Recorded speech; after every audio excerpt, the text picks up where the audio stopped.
오늘은 여학생입니다. 나이는 만 13세고요. 어릴 때부터 무용을 해왔던 친구예요. 지금은 이제 너무 힘들어서 통증이 너무 많아서 허리가 아프고 그리고 목도 아프고 두통도 있고 해서 현재는 학교를 쉬고 있는 그런 상태로 알고 있습니다. 지금 검정고시를 준비한다라고 그 어머니께서 말씀을 하셨어요. 그래서 나름 시간은 좀 있다라고 치료하시기 전부터 저한테 말씀을 하셨고요. 학생들 같은 경우에 특히 이 여학생 같은 경우에 이제 굉장히 어머님이 아이의 체형에 대해서 굉장히 관심이 많은 그런 케이스가 많거든요. 그래서 사진에서 보시는 것처럼 척추가 한쪽으로 휘어져 왼쪽으로 특히 요추 부위가 한쪽으로 볼록하게 휘어져 있는 그런 척추 측만증을 가지고 있었습니다. 참고로 이 아이 키는 그 당시 167.6인가 아마 그랬던 걸로 기억을 해요. 그래서 키도 좀 컸으면 좋겠다라고 말씀하셨고요. 167이면은 충분히 큰 거 아니에요? 예, 167.6이면 충분히 큰데요. 방송일 쪽을 뭐 원하셨던 것 같아요. 그래서 키가 크면 클수록 좋겠다라고 일단 말씀을 하시더라고요. 그래서 그거는 뭐 지금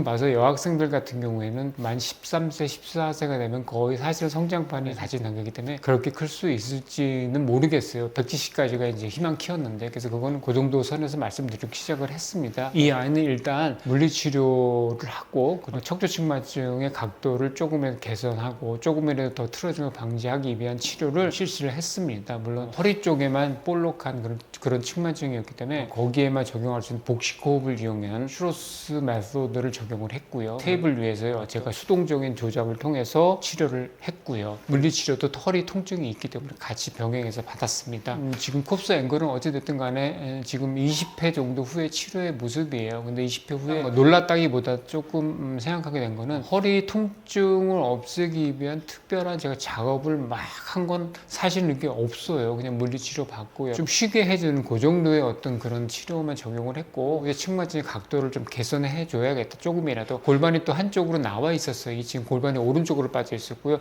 척추가 왼쪽으로 휘어있는 전형적인 그런 척추 측만증 유형을 갖고 있었는데 그것만 조금이라도 개선하면 통증도 감소되지 않을까라는 그런 생각을 늘 항상 하고 있었거든요. 그래서 나중에도 통증이 거의 이 친구 말로는 80% 이상 없어졌기 때문에 자기는 일상생활 하는데 크게 지장을 받지 않는다라고. 두통은 완전히 없어서 이런 무용을 어릴 때부터 한 친구들을 전체 척추 사진을 측면에서 봤을 때는요 완전 일자예요. 일자. 목 커브도 없고 등도 뒤로 나와야 되는데 일자고 허리는 앞으로 나가야 되는데 일자고 그러기 때문에 당연히 참 통증이 올 수밖에 없어요. 왜냐면 우리 중력과의 싸움인데 중력을 이기지 못하고 커브에서 충격을 완화를 해줘야 되는데 그럴 수가 없으니까 당연히 목, 어깨 등 전신이 다 아픈 그런 경우가 많아요. 어찌됐든 이 친구는 아까 말씀드린 20회 정도 후에 콥스 앵글이 많이 개선된 그런 그 예후를 보여줬고요. 자기 항상 몸이 아프니까 스트레스를 많이 받고 그래서 표정이 조금 어둡다라고 조금 그랬었어요. 근데 나중에는 그래도 한 번씩 웃어주기도 하고 대답도 잘해주고 처음에 물어보면 대답도 안 했어요. 좀 귀찮은 그런 얼굴을 하고 있었는데 그래도 나중에 치료가 끝날 때쯤에서는 그래도 예전과 비교해서는 그래도 많이 밝아진 그런 모습을 볼 수 있어서 마음을 치료해 주는 것도 있구나 역시 라고 제가 한번 좀 생각을 해봤던 걸로 기억을 합니다. 이 친구 같은 경우에는 무용하는 친구들이 꽤 많아서 이후에도 이 어머님이 또 다른 친구들을 소개해줘서 치료를 했던 기억으로 제가 기억을 갖고 있습니다. 그 친구는 몸이 왜 그렇게 망가졌던 거예요? 그러니까 너무 어린 나이부터 유연성을 강조한 무용에 노출이 돼서 7살 때부터 했대요. 근데 너무 힘들어서 그걸 포기할 정도면은 하지만 나름대로 통증이 많지 않았나 그러면서 척추가 많이 틀어지지 않았나.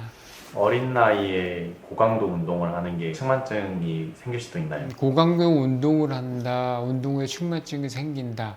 꼭 그렇게 볼 수는 없을 것 같아요. 그러니까 운동을 해도 너무 유연성을 강조하는 운동을 하지 말라고 이야기는 해요. 어릴 때는. 왜냐면 어린 나이는 이미 유연하거든요. 그렇기 때문에 거기에 유연성을 강조하는 운동을 하지 말고 오히려 조금 좀 근력을 강화할 수 있는 운동을 중간중간에 섞어주는 거는 성장하는 데도 물론이고요. 도움이 될 수 있다라고 얘기를 해요. 그리고 참고로 이 친구는 20회 후에 정확한 키를 쟀는데 만약에 내가 아침 오전 10시에 재면은 반드시 그 다음에 키를 잴 때 10시에 재야 돼요. 12시에 재면 안 돼요. 그러면 키가 더 덜 클 수가 있고 작게 나오는 경우가 있기 때문에 똑같은 시간을 기준으로 맞춰서 거기에 맞게끔 키 측정을 했는데 이 아이 키는 170.4인가 5까지 컸어요. 그래서 저도 진짜 놀랐고요. 그리고 어머니도 굉장히 만족해하는 그렇게 기억을 하고 있습니다. 그러면은 어린 나이부터 무용을 하려는 학생은 어떻게 해야 돼요? 무용 같은 걸 한다 그래도 반드시 근력 운동을 같이 병행했으면 좋겠다는 말씀드리고 싶어요. 이 척추측만증이 있는 학생들은 한쪽으로 하는 운동은 원칙적으로 안 하는 거를 원칙으로 하고 있습니다. 그렇기 때문에 수영 같은 경우 양쪽 팔과 양쪽 다리를 대칭적으로 하는 운동이기 때문에 수영은 반드시 시켜주면 좋겠다. 그래서 수영은 척추가 좀 틀어져 있어도 너무 유연성이 좋아도 수영은 반드시 좀 했으면 좋겠다. 근력 강화 측면에서, 전실 운동 측면에서. 근황은 알고 계시나요? 요즘 근황은 제가 알기로는 그 분당에 있는 무슨 예고가 있는데 개원 예고에 방송 댄스가 들어간 걸로 알고 있습니다. 왜냐하면 그 후에도 다시 왔었거든요. 네, 알겠습니다. 고맙습니다. 수고하셨습니다. 아유, 고맙습니다. 아유.